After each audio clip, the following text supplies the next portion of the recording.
What's going on, everyone? Jeremy here from the Quartering In. The trailer for Thor, Love and Thunder dropped today, and I just couldn't care less. It's no longer the MCU to me, or even the hilarious MCU. It's literally become the meh-CU to me. I see a lot of my cohorts on Twitter, and this isn't a dig on them or a slight on them, but like, you know, I just think that most people are over the Marvel excitement. I saw the trailer to Thor Love and Thunder, and it was exactly what I expected. Tiki Watiti, I think, is an insufferable human being, but I do love his work. Jojo Rabbit was excellent. His work on What We Do in the Shadows is good. This movie didn't need to exist. It's yet another Thor's trying to find himself story, which is like the third time we've done this. And as Melanie Mack puts it aptly, the toxic positivity crowd around MCU movies is out in full force, talking about, yeah, Slay Queen. Oh my God, Valkyrie's in a suit. She's so agender. Oh, this is stunning and brave. Oh my God. Hey, I'll tell you this. At least Natalie Portman did some work. If you look at her arms, I'm not saying she's cut, but like she put on some weight and she put on muscle. I mean, yeah, okay, maybe this image is like, CGI, like everything in Thor or in the MCU, but like she did this. And look, Jane Foster is a real thing.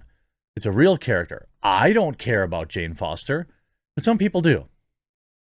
Thor, I believe, continues to be used to prop up other properties.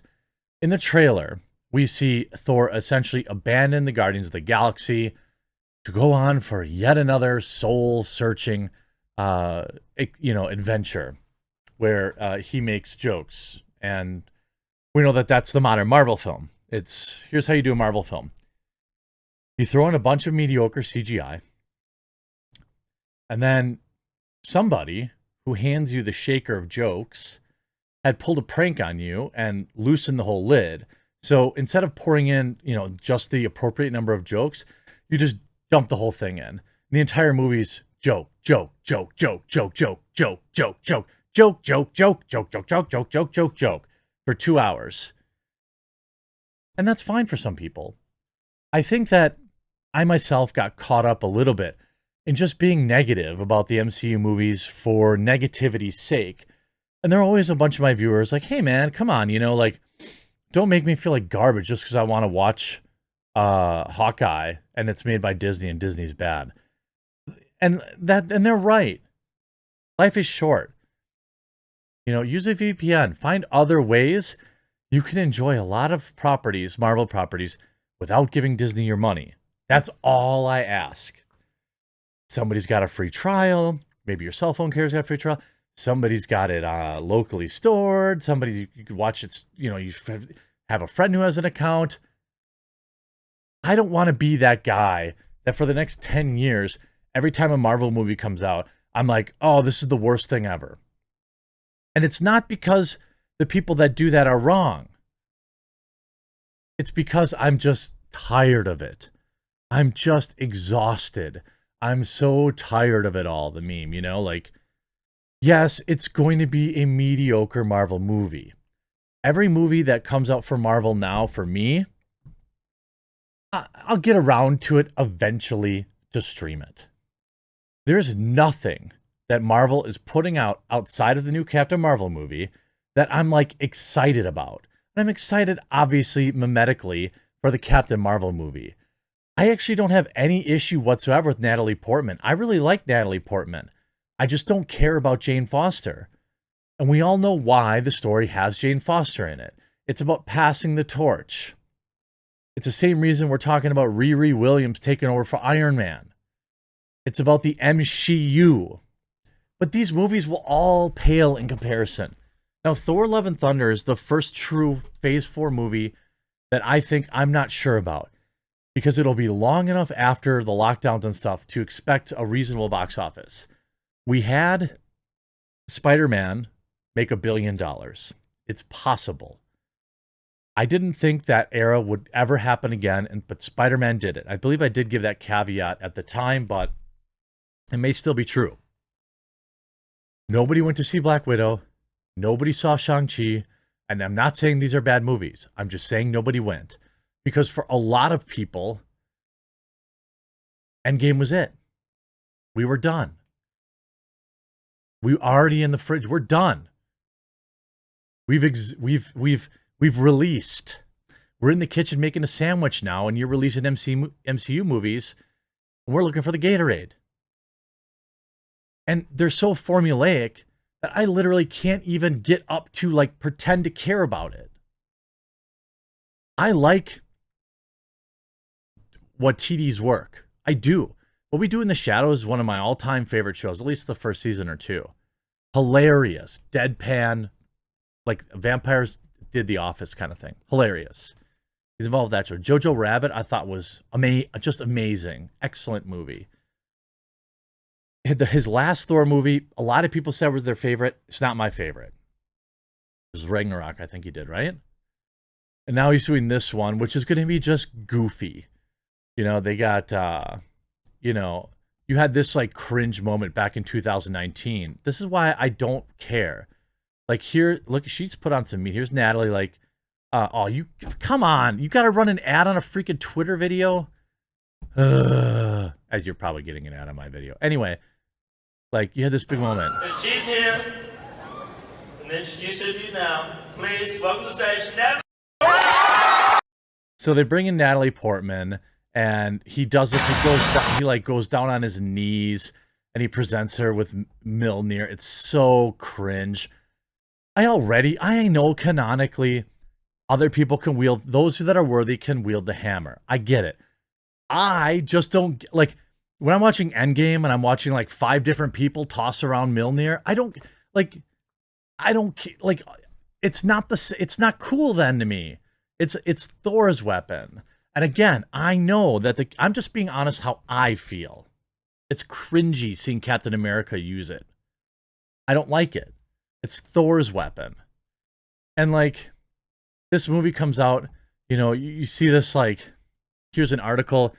The trailer appears to imply a good portion of the film would be character study about Thor, where he tries to find his purpose in his world following the events of Avengers Endgame.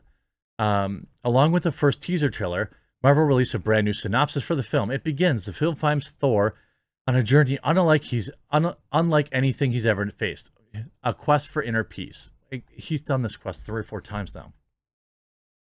His retirement is interrupted by a galactic evil person known as Gore, the God Butcher, who's played by Christian Bale. I'm kind of excited about that. Who seeks the extinction of gods. To combat the threat, Thor enlists the help of King Valkyrie, Slay Queen, Korg, who's also played by Taika. He self-inserts all the time. And his ex-girlfriend, Jane Foster, who, to Thor's surprise, inexplicably wields his magical hammer, Mjolnir, as the Mighty Thor. It continues. They want you to call it the Mighty Thor, not Jane Foster, because they want to replace Thor with a woman. That's just the facts. Along with the teaser trailer, the new synopsis, they also released a new poster. The poster looks cool. It's that again, it's this played out like 80s fonts and stuff like that. It doesn't appear to me.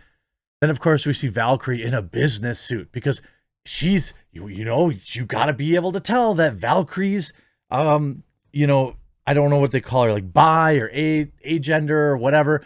Ooh, she's wearing a business suit and they call her king. Why? Nobody knows. Maybe it's Norse mythology. They didn't have queens. I'm not an expert. And like Twitter's losing its mind with Hopium about how amazing it's going to be. Most of my peers losing their minds with Copium, talking about how bad it's going to be. But the real truth is it's going to be mediocre. Waititi is going to do a decent job. I just don't care about Marvel movies anymore like I used to. They've already destroyed all the characters I loved. They've emasculated Thor's character over the past 3 or 4 movies. They killed off Iron Man. there isn't, you know, like other than Guardians of the Galaxy, which I still kind of enjoyed. That's been downhill too. The same problem with Guardians of the Galaxy. First one, great. Second one, too many damn jokes. I like a good comedy. A lot of people say Step Brothers is one of the best all time of our era. Even that, about like 45 minutes in, like I get laughed out. Like, we get it. A lot of crazy stuff's going on, but you're superheroes, and you're like, pew pew, quip, pew pew, quip. We get it. But like, that's like the entirety of the dialogue. These guys don't take anything seriously ever. If they're facing the extinction of the human race, and they're just like, heh heh heh heh, joke. Like that, I get it. But what that tells me is like, I'm not the audience.